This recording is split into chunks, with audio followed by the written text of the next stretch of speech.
আমার যদি শুধু তুমি হও, এই তোমার সেই তুমিটুকুকে কেন তোমার সেবার অংশীদারিত্ব হলো না? কেন হলো না?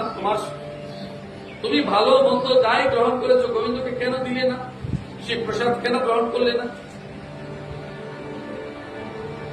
বলো।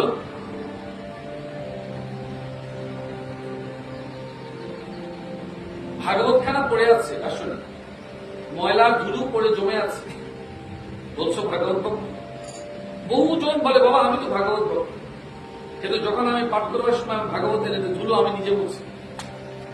এই বুঝি তোমার ভক্তি, এই বুঝি তোমার প্রেম। বললে তো রাখতো, বলে বাবা ভুগছে কেন ভক্ত? আমি শুধু প্রেমের পরাকাষ্ঠাটুকু বলছি। কেন ভাগবতে ধুলো পড়বে? গোবিন্দকে ভালো রেখেছ, সুখে রেখেছ, তোমার খাট পালন ধবধবে করেছ, কি সুন্দর সাজিয়ে রেখেছ। চলো গোবিন্দের ঘরে যাই, গুরুদেবের ঘরে যাই। নাক বন্ধ করে জেনে যেতে হবে। বহু জনের বাড়িতে গেছে, এত ধুলো পড়ে আছে, এত নোংরা হয়ে আছে, যেন ঠাকুর ঘরে ঢুকাই যাচ্ছে না। তুমি না গোবিন্দের ভক্ত? বলে আমার ঠাকুরের আসন নেই, কিছু নেই, মাটিতে রেখেছ। যেখানেই রেখেছ, যেখানেই তুমি থাকবে, যেমন করে থাকবে গোবিন্দ কৃষ্ণাপন করে রাখো। তুমি রাজঘাটে থাকছো, তোমার গোবিন্দ মাটিতে।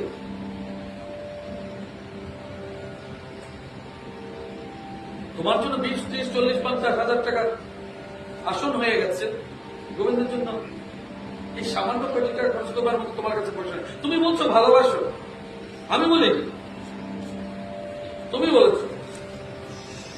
যখন তুমি ভালোবাসো বলো, তো তোমার জন্য সব আছে, তোমার গোবিন্দের জন্য নেই কেন? প্রশ্নটা এই জায়গায়। তার মানে তোমার গোবিন্দ তোমার নয়, তোমার করে দোলনি, তোমার করে ভাবনি।